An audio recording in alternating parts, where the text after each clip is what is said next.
स्वागत है आपका इंडिया की बात में। मैं अभिसार शर्मा, मेरे साथ हैं भाषा और मुकुल। और जो 3 मुद्दे हम आपके सामने लेकर आए हैं।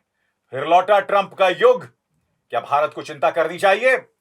मुद्दा नंबर 2, चुनावों में प्रधानमंत्री मोदी, योगी और हेमंत के जहरीले बोल, चुनाव आयोग खामोश क्यों? और मुद्दा नंबर 3, विपक्ष का बयान या नारा, जुड़ेंगे तो जीतेंगे, क्या ये बीजेपी के नारे की काट हो सकती है? मगर शुरुआत करना चाहेंगे डोनाल्ड ट्रंप के साथ। जी हां, डोनाल्ड ट्रंप ने इतिहास रच दिया है। 1992 में ऐसा एक अमेरिकी राष्ट्रपति ने किया था। ये उनकी वापसी है। मगर हम ये ना भूलें, ये वो शख्स है जिन पर यौन उत्पीड़न, 34 केस बिजनेस मामलों में घोटाले या घपले, फेलनीज, और इसके अलावा याद कीजिएगा जब 2020 में सत्ता में गई थी, कैपिटल हिल में किस तरह की हिंसा हुई थी, इन्होंने फैसले को मानने से इनकार कर दिया था। इस सब के बावजूद ये दोबारा सत्ता में आए हैं। भारत के लिए इसके क्या मायने हैं? क्योंकि हम सब जानते हैं कि औद्योगिक नीतियों को लेकर ट्रंप की क्या सोच है, वीजा नीति को लेकर ट्रंप को लेकर क्या सोच है, और यहां पर कुछ लोग जश्न मना रहे हैं। बेगानी शादी में अब्दुल्ला दीवाना मानो, ऐसा है। क्या है इस मुद्दे का पंच, बताएंगी भाषा? अभिसार, भारत में फील गुड बहुत जबरदस्त है और उसकी बहुत ठोस कारण है। उनको लग रहा है कि हिंदुओं को एक अंतर्राष्ट्रीय नेता मिल गया है, लेकिन इसके जो खतरे हैं वो हम सब जानते हैं। 2016 से लेकर 2020 के दौरान वहां रहने वाले भारतीयों और यहां से अमेरिका जाने वाले भारतीयों के लिए बहुत ही दुस्वप्न था ट्रंप का शासनकाल, और यह एक हॉन्टिंग मैसेज है। अभिसार, क्या है इस पे आपका पंच? इस मुद्दे पर मेरा पंच यह है कि जैसे मैंने कहा, बेगानी शादी में अब्दुल्ला दीवाना, ट्रंप की जो सोच है, चाहे वो वीजा नीति हो या उद्योग, क्योंकि ट्रंप ने हमेशा अमेरिका फर्स्ट पर जोर दिया है और वो भारत से हमेशा नाराज रहे हैं। ये कहते आए हैं कि भारत ने हमेशा अपनी इंडस्ट्रियल पॉलिसी को प्रोटेक्ट करके रखा है और इससे वो लगातार नाराज होते रहे हैं। ऐसे में अब देखना यह है कि अब उनके दोबारा वजूद में आने का भारत को क्या नुकसान या फायदा होता है। मुकुल, क्या इस मुद्दे पर आपका पंच? हाँ, मेरा कहना यह है अभिसार कि भारत को चिंता क्यों करनी चाहिए, जबकि भारत में ट्रंप के ही जोड़ीदार मोदी जी का शासन है। नफरत के मामले में दोनों का एक सा रिकॉर्ड है, प्रवासियों के लिए दोनों की एक सी नीति है और ताकत के जरिए शांति स्थापित करने की दोनों की एक सी आइडियोलॉजी है। तो मुझे नहीं लगता कि मोदी जी के शासन में कोई चिंता करने की बात है। भाषा, मुझे सबसे ज्यादा हास्यास्पद क्या लगा यहां पर, पूरा जो इनका एक प्रचार तंत्र है, जैसे ही ट्रंप जो हैं वो जीतते हैं तो यहां पर एक सोच चलने लगती है, प्रधानमंत्री मोदी से उनकी तुलना की जाने लगती है कि साहब, जिस तरह से मोदी जी के खिलाफ एक पूरा सिस्टम काम करता है, वैसे ही बेचारे ट्रंप के खिलाफ पूरा एक सिस्टम काम करता है। मैं समझ नहीं पाता हूं भाषा, इस तरह से विक्टिम कार्ड खेलना, मतलब मोदी जी को आप घसीट कर ले आए ट्रंप की जीत पर, यह सोच बतला रहा है उस पूरे प्रचार तंत्र की। अब कल्पना कीजिए अभिसार कि एक TV channel India today group इतना उतावला हो जाता है कि वो नरेंद्र मोदी का जो पैरोडी अकाउंट है उसे ही ऑफिशियल अकाउंट समझ के स्टोरी ब्रेकिंग न्यूज कर देता है कि मोदी जी ने फोन किया और क्या क्या चीजें डिस्कस की, ये सब हो जाता है। तो दरअसल एक दिक्कत यह है कि समानता बहुत ज्यादा है। वहां से भी बोलते हैं मेरा गुड फ्रेंड, यहां से भी बोलते हैं मेरा गुड फ्रेंड, लेकिन अमेरिका अमेरिका है और भारत भारत है। लेकिन आप देखिए, इस बार डोनाल्ड ट्रंप ने अपनी जीत के लिए जिस तरह से हिंदू कार्ड खेला, उससे यहाँ के हिंदू ऐसे बल्ले बल्ले हो रहे थे कि उनको लग रहा था कि अरे ये बांग्लादेश नहीं, ये दुनिया भर के हिंदुओं के लिए एक सबसे बड़ा रक्षक हो गया है। तो डोनाल्ड ट्रंप की जीत पर यहाँ पर जश्न बहुत स्वाभाविक है, क्योंकि बहुत सी समानताएं हैं और मोदी जी को लग रहा है कि अब वो बड़े आसानी से, हालांकि अंदर अंदर वे जानते हैं कि उनके लिए जो बाइडेन का शासनकाल ज्यादा बेहतर था, क्योंकि बहुत सी नीतियों पे वो बार्गेन करने की स्थिति में थे। रूस से भी रिश्ता था, अभी चीन से जिस तरह से मुलाकात हुई है, ट्रंप तो वो बिल्कुल बर्दाश्त नहीं करेंगे। ट्रंप का तो ऑफिशियल स्टेटमेंट है कि चीन उनका दुश्मन नंबर 1 है। तो भारत के लिए आपने जो कहा कि नीतियां, जो प्रोटेक्शनिज्म है उसको लेकर, वो 2016 से 2020 के बीच में भी हमने देखा था, भारत के लिए आर्थिक आधार पर बहुत दिक्कतें थीं और वे दिक्कतें दोबारा आएंगी, क्योंकि इस बार एलन मस्क भी वहां पर है। बिल्कुल मुकुल, मैं ये कह रहा हूं, मुझे आपत्ति उस तुलना पर है। अरे भाई, प्रधानमंत्री मोदी और ट्रंप में क्या तुलना, जस्ट बिकॉज उन्होंने वहां हिंदुओं की बात कर दी। क्या तुलना है? और ट्रंप को हम कैसे सेलिब्रेट करें भाई? ये वो व्यक्ति है जिस पर यौन उत्पीड़न के आरोप है। हम वो रिकॉर्डिंग नहीं भूल सकते जिसमें ट्रंप ये कह रहे थे कि जब भी वो किसी लड़की को देखते हैं तो उसे किस करने का मन होता है, असॉल्ट करने का मन होता है। 34 केसेस ऑफ फेलनी। अब अमेरिका ने उन्हें वोट दे दिया तो इसका मतलब थोड़ा ना कि हर कोई उसे सेलिब्रेट करेगा।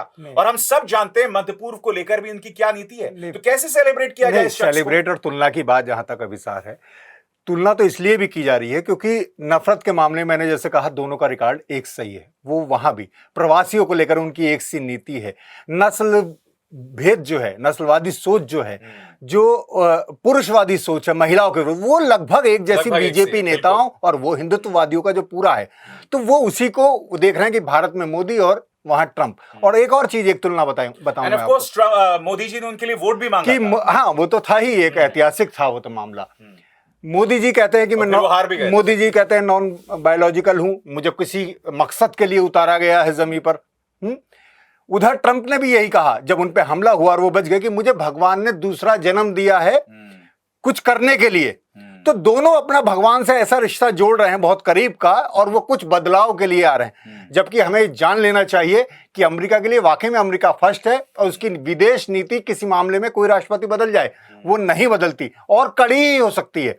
तो कोई अगर भारत को राहत मिलेगी, या बाइडेन के उसमें भी कोई बहुत राहत थी ऐसा नहीं है। पूरा मिडिल ईस्ट आप देख रहे हैं क्या हो रहा है, वहां बाइडेन का शासन था। लोग कहते हैं कि बुरे और कम बुरे में चुनाव करना चाहिए, उन्होंने बुरे और ज्यादा बुरे में चुनाव कर लिया। तो मुझे इससे बहुत हैरत नहीं है। मैं एक मध्य पूर्व की भी बात यहां पर आपसे भाषा करना चाहता हूं, क्योंकि देखिए हम नहीं भूल सकते हैं कि 2015 में ईरान के साथ एक न्यूक्लियर डील कायम होती है जी।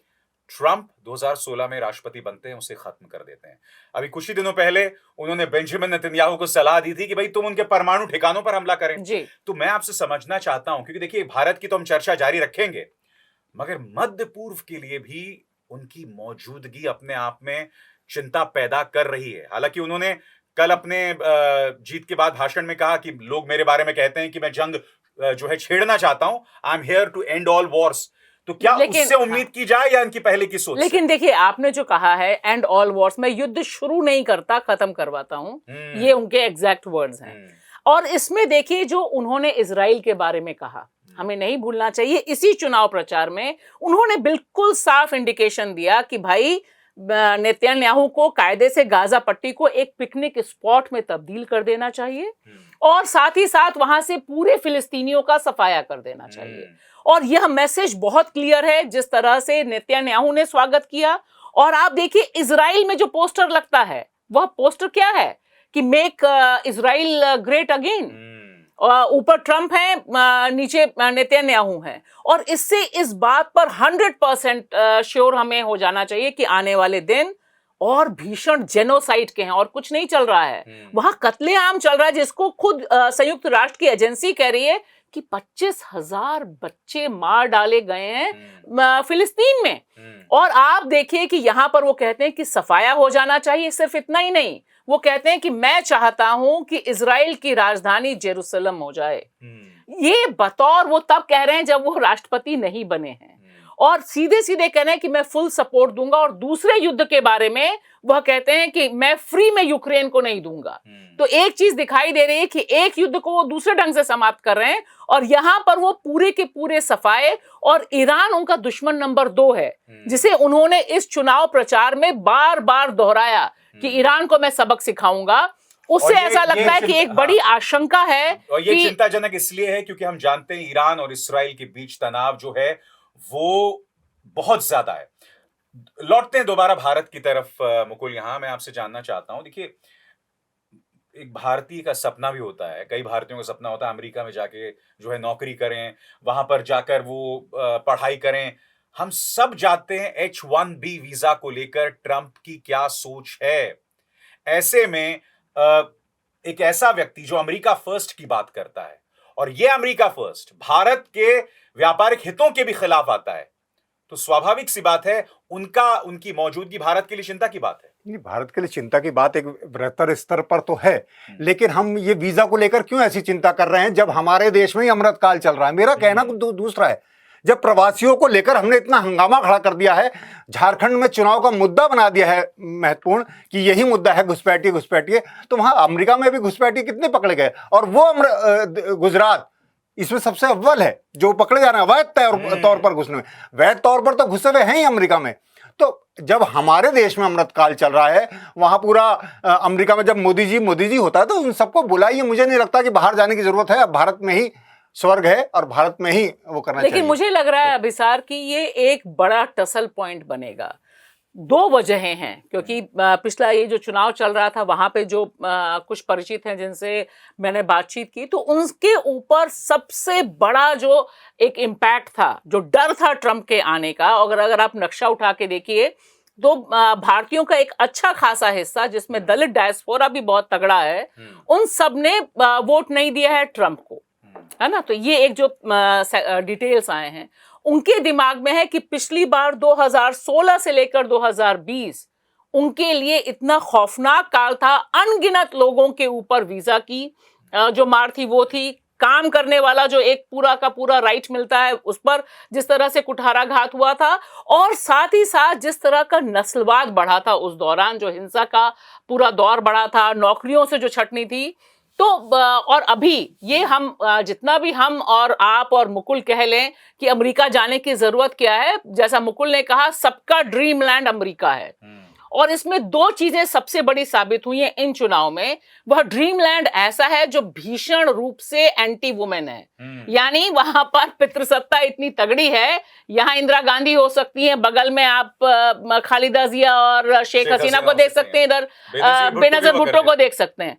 लेकिन वहां पर जैसे ही महिला को खड़ा करते हैं, दोनों बार जो ट्रंप जीते हैं वो महिला को हरा के, तो ये जो ड्रीम लैंड है, इस ड्रीम लैंड की भी शैटरिंग बहुत तगड़ी हुई है। लेकिन भारतीयों के लिए मुश्किल है, क्योंकि बड़ी संख्या में भारतीय वहां पर हैं और बहुत से लोगों के स्टूडेंट वीजा हैं। और भारत के लिए दूसरी दिक्कत है कनाडा। आप ध्यान दीजिए कि कनाडा और अमेरिका के बीच जो इंटेलिजेंस शेयरिंग भारत के संदर्भ में है, वह भी एक दूसरा टसल पॉइंट हो सकता है। अच्छा, इसके अलावा यह भी कहा जा रहा है भारत की अर्थनीति पर, सकल घरेलू उत्पाद पर असर पड़ सकता है। वो कैसे कि भाई अमेरिका, जैसे मैंने कहा, वो खासतौर से ट्रंप भारत से नाराज हैं उसकी आयात नीति को लेकर, कि भाई हमारा जो सामान जाता है उस पर आप टैरिफ लगाते हैं। ट्रंप का कहना है कि आप 20% ज्यादा मत लगाइए। तो ये भी एक टसल होने वाला है आने वाले दिनों में। टसल तो बहुत होगा, क्योंकि मैंने जितनी बातें कही मैं बता दूं कि वो व्यंग के रूप में ही कही है। वाकई में अगर आप स्थिति देखें तो उसमें वाकई में चिंता की बात है, चाहे वो वीजा का मसला है, चाहे या टैरिफ का मसला है।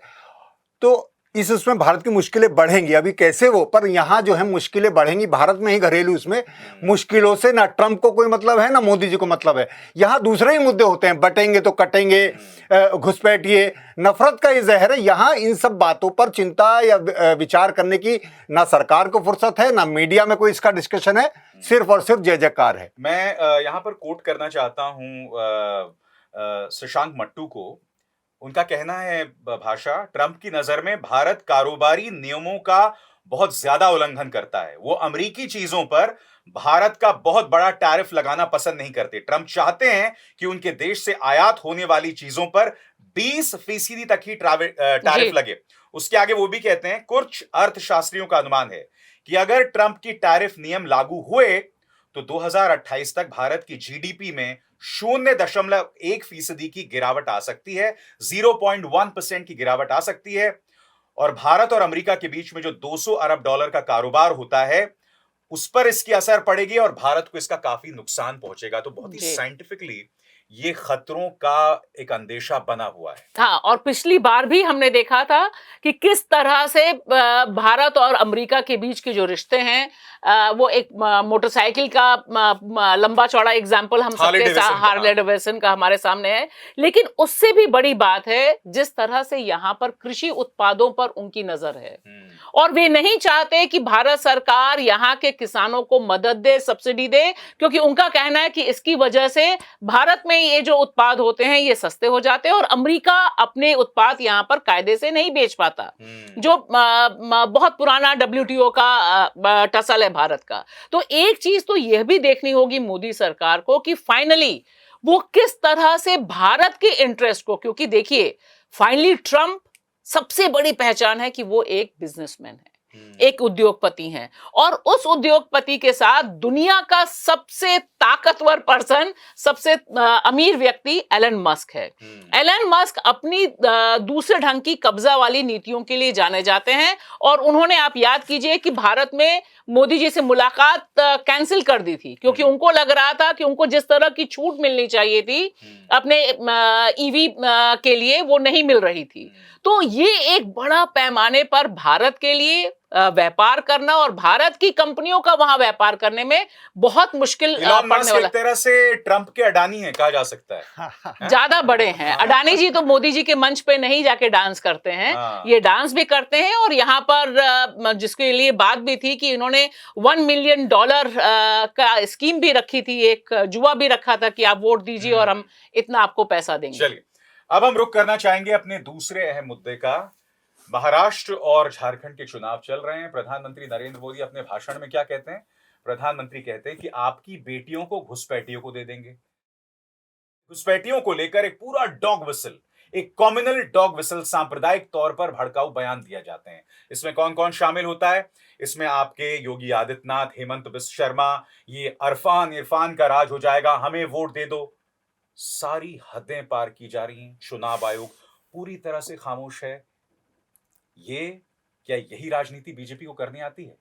क्या इस मुद्दे का पंच बताएंगे मुकुल। मुझे लगता है कि बीजेपी चुनाव नहीं लड़ती, युद्ध लड़ती है। और जिस तरह से मुझे झारखंड में उनका प्रचार चल रहा है, लग रहा है कि झारखंड कोई अलग देश है जहां मोदी जी का कोई दखल नहीं है। इसलिए मोदी जी और उनके सिपा सलारों ने एक नए तरह का राग छेड़ दिया है कि घुसपैठिया राग। और जैसे वहां केंद्र का कोई नीति नहीं होती है, जैसे सीमा की सुरक्षा झारखंड की जिम्मेदारी है, इस तरह से एक पूरा नजरिया बना दिया गया है और एक पूरा नफरत का प्रचार किया जा रहा है। भाषा, क्या इस मुद्दे पर आपका पंच? देखिए अभिसार, ये बात सही है कि ये बीजेपी का ट्रम्प कार्ड है। नफरत के अलावा उसने 2024 में जो सबक सीखा है कि सिर्फ इसमें ही हम जीत सकते हैं, चुनावी जीत हमारी संभव होगी। और इसके पोस्टर बॉय अब बदलते जा रहे हैं। महाराष्ट्र और झारखंड दोनों जगह आप देखेंगे नए पोस्टर के बॉय के तौर पर योगी आदित्यनाथ आते हैं, जिनको आरएसएस का पूरा सपोर्ट है, हेमंत बिस्व शर्मा है, और फिर आपको गृह मंत्री अमित शाह और प्रधानमंत्री नरेंद्र मोदी दिखाई देते हैं। लेकिन उनका नारा बस एक है, बटेंगे तो कटेंगे, यानी एंटी मुस्लिम नरेशन पर ही उनको जीत हासिल करनी है। अभिसार, क्या है इस पे आपका पंच?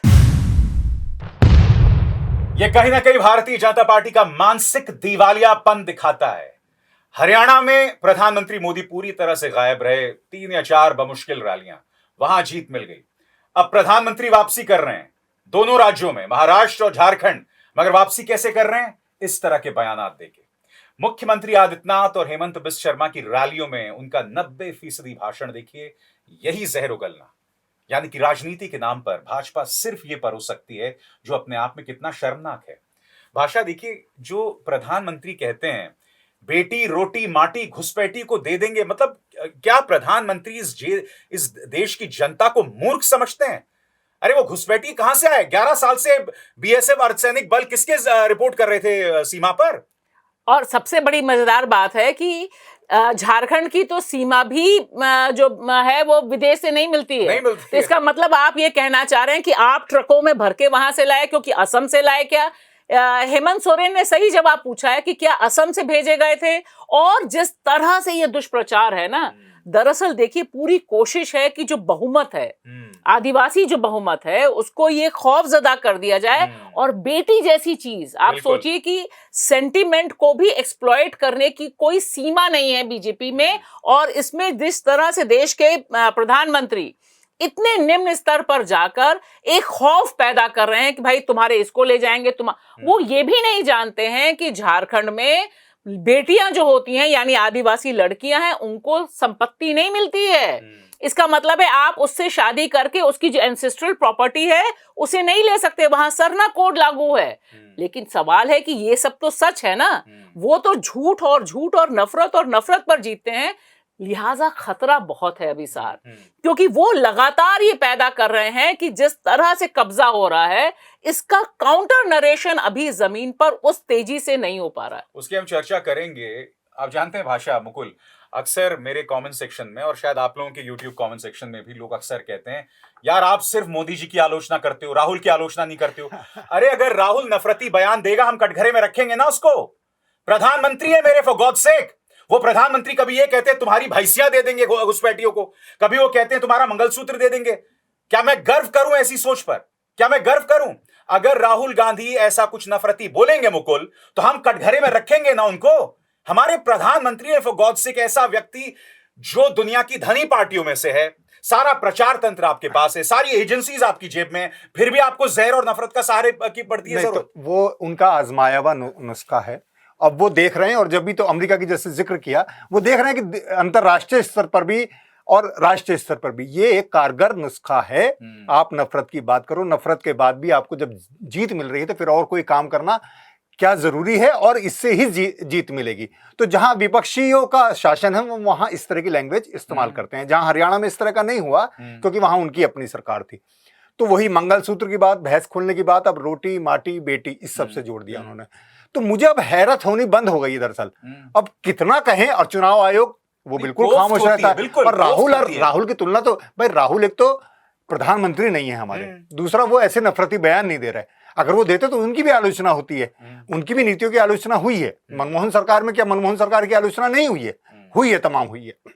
तो मेरा कहना यही है कि उन्हें ये लग रहा है कि यही एक नुस्खा है और ये उन्हें सक्सेस दिला रहा है। अच्छा, अगर भारत की जनता इसे नकार दे तब शायद वो इस पर विचार करें। अच्छा भाषा, देखिए सबसे हास्यास्पद, अमित शाह पेट्रोपोल जाते हैं, वहां पर भाषण देते हैं कि हमें 2026 में सत्ता दिला दो, हम घुसपैठ बंद करा देंगे।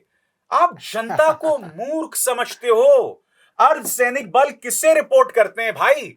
मतलब this is stranger than fiction. कल्पना से भी विचित्र है, एक देश का गृह मंत्री मंच पर खड़े होकर अपने देश की जनता को इस कदर नासमझ समझता है कि आप बरगला रहे हैं, आप भ्रमित कर रहे हैं। देखिए, मुझे लगता है कि उनको इस बात पर भरोसा है कि हम अगर पूरी ताकत से, जैसे रावण के 10 मुंह बताए जाते हैं, हर मुंह से अलग अलग बोलता है, यहां पर भाजपा के जितने चेहरे हैं सब एक ही लैंग्वेज बोल रहे हैं। और आप देखिए कि सारे जो चेहरे हैं वो एक ही ढंग से झूठ को प्रोपोगेट कर रहे हैं। भाई ये तो झूठ है ना, आपने तो जनगणना भी नहीं कराई, आपने घुसपैठी नहीं पकड़े, और अगर आपने नहीं पढ़े तो गृह मंत्री के तौर पे आपको इस्तीफा दे देना चाहिए था। वो सब कुछ नहीं हुआ। लेकिन एक झूठ बोल बोलकर आज की तारीख में अगर आप जमीन पर जाइए तो 2 झूठ आपको ऐसे नीचे तक पहुंचे हुए मिलते हैं, जैसे आपको याद होगा कि थूक जिहाद जो चलाया था, बिल्कुल चला था। आप देखिए कि आज की तारीख में रविशंकर हो या बाकी तमाम लोग हो, एक ही ढंग से झूठ बोल रहे हैं, ऊपर से लेकर नीचे तक। और ये घुसपैठिए का खौफ इस कदर इन्होंने पैदा कर दिया है कि मैं संथाल के कुछ पत्रकारों से बात कर रही थी, वो कह रहे थे कि हर जगह 24 घंटे यही प्रचार चल रहा है कि घुसपैठिए घुसपैठिए घुसपैठिए, और हमें अपने ऊपर भरोसा नहीं और बांग्लादेशी घुसपैठी है। भाई वो आए कैसे झारखंड में? वो कह रहे हैं कि हमें खुद भरोसा नहीं हो रहा, ग्राम सभाएं बैठकें कर रही हैं कि तुमने कोई घुसपैठिया देखा है क्या? तो आप देखिए कि ये जो खौफ है ना, ये एक फर्जी ही खौफ सही, लेकिन इनके लिए लगता है कि यही कारगर है। और शायद हो सकता है कि झारखंड में अगर कोई चमत्कार हो, क्योंकि वहां पे ग्राम सभाओं ने बैठक करनी शुरू कर दी है, ये बताने के लिए कि भाई हमारे इलाके में तो कोई घुसपैठिया नहीं है, हमारे इलाके में तो कोई घुसपैठिया नहीं है।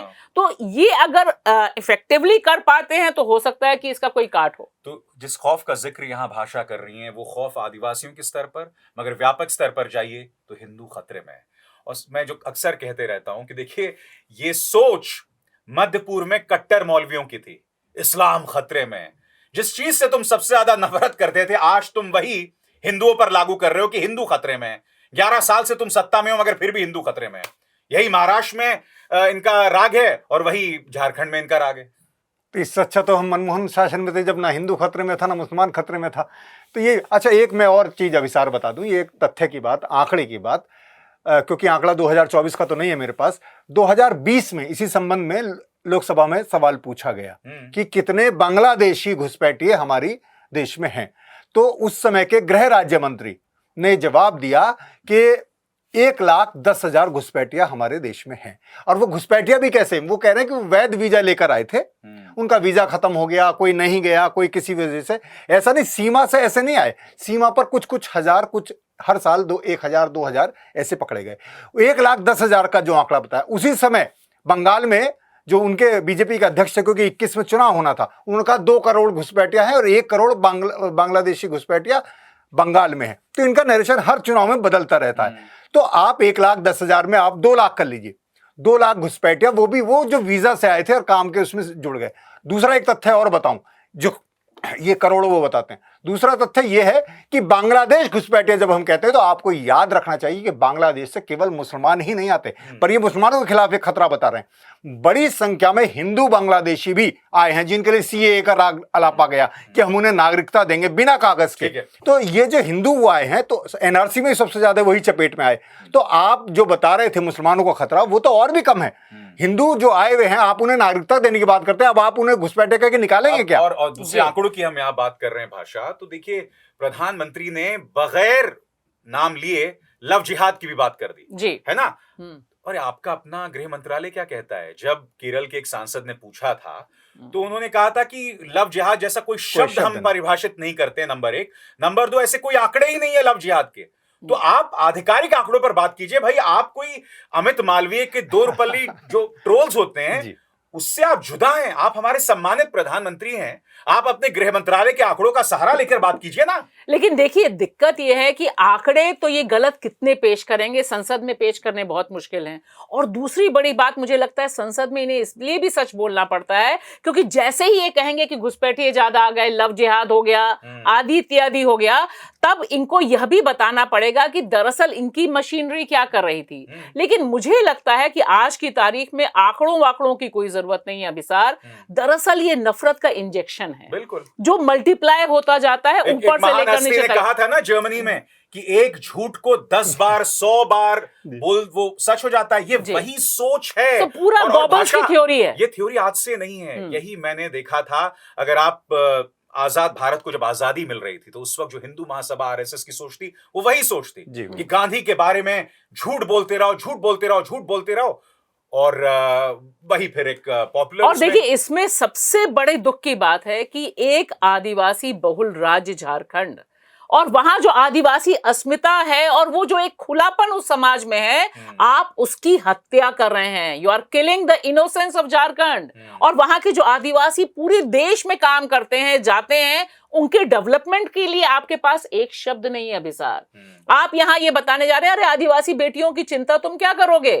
तुम तो मणिपुर में आदिवासी लड़की को जो लोग नंगा करके घुमा रहे थे उनको आज तक सजा नहीं दिला पाए हो। तो बेटी की बात करने को पैरोल पर रिहा नहीं, उसके बारे में मोदी जी एक शब्द नहीं बोल पाए, आज की तारीख तक नहीं बोल पाए कि और ना मणिपुर जा पाए हैं। तो सवाल यह है कि इस समय ये जो झूठ बोलकर बांटने की कोशिश है और खास तौर से ये टेस्ट केस है कि हम आदिवासियों को भी बांट के हिंदू सेक्शन में ला पाएंगे कि नहीं, ये एक बहुत खतरनाक खेल है और हमें नहीं भूलना चाहिए मणिपुर आज भी सुलग रहा है इसी नफरती एजेंडे के लिए। और ये वो डबल इंजन की सरकार है और वही डबल इंजन की सरकार झारखंड में लाई जानी है और महाराष्ट्र तो खैर हम देख ही रहे हैं। अब हम रुक करते हैं तीसरे मुद्दे का जो कहीं ना कहीं जुड़ा हुआ है इस दूसरे मुद्दे के साथ, क्योंकि देखिए हमने देखा भाजपा की नफरत, अब इसके जवाब में इंडिया गठबंधन क्या कर रहा है? अखिलेश कहते हैं जुड़ेंगे तो जीतेंगे। राहुल गांधी मोहब्बत की दुकान की बात एक अरसे से कर रहे हैं, वो लगातार संविधान की बात कर रहे हैं, मगर क्या ये उनका ब्रह्मास्त्र या कारगर हथियार कारगर जवाब साबित होगा? इसकी हम चर्चा करना चाहेंगे। क्या इस मुद्दे का पंच बताएंगे मुकुल? समाज जोड़ने का नारा बेशक पॉजिटिव है, अच्छा है, लेकिन मैं ये देखना चाहता हूं कि इसके लिए जमीन पर कितना काम किया जा रहा है। सत्ता पक्ष तो नहीं कर रहा, लेकिन विपक्ष भी कितना इसे जमीन पर लेकर गया। अगर चुनाव की बात करें तो झारखंड में भी जो गठबंधन है वो बहुत मजबूत नहीं है और उसने अपने कुछ सहयोगियों को बिल्कुल दरकिनार कर दिया है। महाराष्ट्र में भी बागी नहीं संभल रहे हैं। तो पहले इसे जमीन पर उतारा जाए, तब मुझे लगता है कि ये कुछ काम करेगा। भाषा, क्या इस मुद्दे पर आपका पंच? देखिए मेरा मानना है कि इसके अलावा कोई रास्ता नहीं है। मोहब्बत की बात तभी आप करेंगे जब आपको नफरत की काटनी हो। जोड़ने की बात आप तब करेंगे जब सामने वाला बांटने और काटने पर उतारू हो। और आज की तारीख में राजनीति में बांटना और काटना ही चल रहा है। सवाल यह है कि हमें देखना था अभी तक क्यों नहीं आपने पोस्टर बनाए, क्यों नहीं पोस्टरों की भरमार की, क्यों नहीं सोशल मीडिया पे इसे डाला। अगर प्रचार में नहीं उतरेगा, खाली आप मुंह से बोल देंगे, कभी प्रेस कॉन्फ्रेंस में बोल देंगे, तो जोड़ने से मामला जुड़ेगा नहीं, क्योंकि बांटने वाली ताकतें और काटने वाली ताकतें बहुत सक्रिय हैं। अभिसार, क्या है इस पे आपका पंच? विपक्ष को समझना पड़ेगा कि बटेंगे तो कटेंगे ये जो नारा है ना, ये कहने में अच्छा नहीं लगता, मगर एक लोक लुभावन नारा है। यह आपके अंदर असुरक्षा पैदा करता है, और यह असुरक्षा भारतीय जनता पार्टी को राजनीतिक तौर पर बहुत फायदा पहुंचाती है। इसके जवाब में राहुल और अखिलेश जो भी कर रहे हैं, उनके पास कोई विकल्प है भी नहीं, मगर जमीन पर राजनीति पर काम करना पड़ेगा। और जब तक वो राजनीति मिलकर एकजुट होकर जवाब नहीं देगी, उसका कोई फायदा नहीं है। अखिलेश ने जिस तरह से जुड़ेंगे तो जीतेंगे का नारा दिया, मगर मुझे ऐसा लग रहा है भाषा की एक रक्षात्मक मुद्रा में भी है। अब वो चाहते तो जो तमाम 9 जगहों पर उपचुनाव हो रहे हैं उत्तर प्रदेश में, ये पोस्टर्स वहां लगाए जा सकते हैं, जिसका जिक्र आपने भी किया। मैं सिर्फ यूपी की बात कर रहा हूं, मगर मुझे ऐसा लगता है कि विपक्ष में डर है कि अगर हम इस नारे को तरजीह देंगे तो बटेंगे तो कटेंगे वाला नारा जो है वो और ज्यादा मजबूत हो जाएगा। लेकिन मुझे लगता है कि ये बात बिल्कुल गलत है। सवाल है वो अपने पोस्टर में, अपने नारों में आप देखिए कि कहीं से भी डिफेंसिव नहीं है। और अगर आपको मोहब्बत की दुकान जमीन पर खोलनी है तो मोहब्बत की दुकान का पोस्टर तो लगाना पड़ेगा ना। मैसेज आप कैसे देंगे? और ऊपर से नीचे तक आपको मैसेज देना है। उस मैसेजिंग में अगर आप डिफेंसिव खेल लेंगे, नफरत से डिफेंस होकर आप नहीं खेल सकते। ना खुदा ही मिला ना मिसाले सनम हो जाए। हाँ, और इसमें खास तौर से उत्तर प्रदेश में, और उत्तर प्रदेश ही नहीं, मैं तो कह रही हूं महाराष्ट्र और झारखंड, तीनों जगह की इनको रणनीति यही रखनी चाहिए थी कि आप बोलें कि भारत अब तक एक रहा है, और जो 240 पर इस बार रोका गया है बीजेपी को, उसकी वजह हम जानते हैं। ये जो मोहब्बत की दुकान खोलने वाली भारत जोड़ो यात्रा थी, उसने एक नरेशन सेट करने की कोशिश की थी। उस तरह का अगर आप नरेशन जमीन पर नहीं उतारेंगे और कहेंगे नहीं कि हम लड़ने वाले हैं, ये बांटने वाले हैं, ये काटने वाले हैं, सीधे सीधे आपको फाइट करना पड़ेगा। सिर्फ कॉन्स्टिट्यूशन हाथ में लेकर बात नहीं बनेगी इस बार। मगर राहुल गांधी जो बार बार कह रहे हैं, कल भी देखिए जब उन्होंने अपनी 5 गारंटियों की घोषणा की महाराष्ट्र में, उस वक्त भी वो लगातार बोलते रहे। उन्होंने अंबेडकर का जिक्र किया, जिनकी पृष्ठभूमि महाराष्ट्र की है। उन्होंने कहा कि देखिए, हम अंबेडकर के संविधान की इज्जत करते हैं और ये न्याय की नींव है, और भाजपा और आरएसएस इस संविधान को ही खत्म कर देना चाहती है। राहुल की ये नीति, क्या वो पॉलिटिकल रिटर्न्स दे पाएगी? आपको लगता है कि लोकसभा तक सीमित था, अब जो है कुछ आगे सोचना पड़ेगा, कुछ क्रिएटिव बनना पड़ेगा? संविधान का जो सवाल था वो तो लोगों तक, नीचे तक पहुंचा, और वो शायद अब भी काम करे, मुझे लगता है। पर मेरा जो कहना, बार बार आप भाषा कह रहे हैं कि उसका पोस्टर प्रचार, मुझे लगता है कि पोस्टर और प्रचार से ज्यादा अपनी करनी में दिखाना था उन्हें। आपने हरियाणा में जो समाजवादी पार्टी ने नारा दिया अखिलेश ने, उन्हें ही आपने हरियाणा में कोई जगह नहीं दी। एक मिनट। आप जो जुड़ेंगे तो जीतेंगे की बात कर रहे हैं, हम कॉम्युनल या सांप्रदायिक मामलों में कर रहे हैं, आप जो कर रहे हैं राजनीतिक तौर पर जुड़ने की बात। बिल्कुल, क्योंकि वो दिखेगा ना कि आप भी एक हैं, आप एक तरह से लड़ रहे हैं। जब लड़ ही नहीं रहे, जो गठबंधन आपने बनाया इंडिया अलायंस, आपने महाराष्ट्र में भी समाजवादी पार्टी को कोई जगह नहीं दी है, तो आपने यूपी में कांग्रेस नहीं लड़ रही है, तो सब अपना अलग अलग वो कर रहे हैं। झारखंड में बिल्कुल जो लेफ्ट उनका एक बड़ा मजबूत था, जिसके लिए कहा जा रहा है, फडणवीस कह रहे हैं कि राहुल जी लेफ्टिस्ट हो गए हैं, उसी लेफ्ट को बिल्कुल जगह नहीं दी गई है झारखंड में। तो जब मिलकर नहीं लड़ रहे हैं आप, आपस में भी टसल है, तो लोगों को कैसा विश्वास होगा कि आप जनता को एकजुट कर रहे हैं? तो जैसे राहुल बोल देते हैं या अखिलेश बोल देते हैं, उनकी पार्टी के भीतर भी उनकी पार्टी इस स्तर पे काम करे, वो दिखे, वो दिखता नहीं है। वहां भी कई मुख्यमंत्री थे हरियाणा में, अभी महाराष्ट्र में भी कई मुख्यमंत्री हैं। उद्धव के यहाँ अलग हैं, एनसीपी में अलग है, और कांग्रेस में कई चेहरे हैं, कई चेहरे वो कह रहे हैं हम भी लड़ेंगे, वो अपने ही लोगों के खिलाफ लड़ रहे हैं। तो जब बटेंगे तो कटेंगे, तो वो कह रहे हैं, इन्हें भी मानना चाहिए अगर कि ये बटेंगे, जुड़ेंगे, जीतेंगे, ये दोनों नारे एक ही हैं, बरक्स एक दूसरे का काउंटर है। पर ये तभी वो होगा जब ये जमीन पे दिखेगा। वो तो बांट रहे हैं और वो कामयाब इसलिए होते जा रहे हैं। आपको लगता है कि अखिलेश का नारा जुड़ेंगे तो जीतेंगे, या फिर राहुल का मोहब्बत की दुकान, ये सब बेमानी है जब तक आप राजनीतिक तौर पर एक संवेदनशील खिलाड़ी हैं, आप संजीदा खिलाड़ी हैं, उसका आप परिचय नहीं दे रहे हैं, जिसका जिक्र मुकुल ने किया अभी। देखिए, ये चैलेंज बहुत तगड़ा है और मुझे लगता है इसमें एक मैसेज जो उत्तर प्रदेश में दिया गया, जो कांग्रेस ने कहा कि ठीक है हम नहीं लड़ेंगे, और वहां समाजवादी पार्टी के बैनर के तले ही कांग्रेस के भी उम्मीदवार उतारे जाने या उसकी बातचीत जो सामने आई है अभी वो है। लेकिन जो महाराष्ट्र है, महाराष्ट्र में मुझे लगता है कि एक ब्रॉडर जो यूनिटी बनी है, फिलहाल 3 जो प्रोमिनेंट पार्टियां हैं वहां पे, शरद पवार हो गए, उद्धव ठाकरे हो गए और कांग्रेस हो गई, और इसमें जो कोशिश होती है कि आप सीटों का बंटवारा कैसे करते हैं, फ्रेंडली फाइट कैसे करते हैं, उसमें झारखंड में खाली अगर आप भाकपा माले की जो कैंडिडेट्स की बात थी उसे छोड़ दें तो ब्रॉडर एक सहमति है।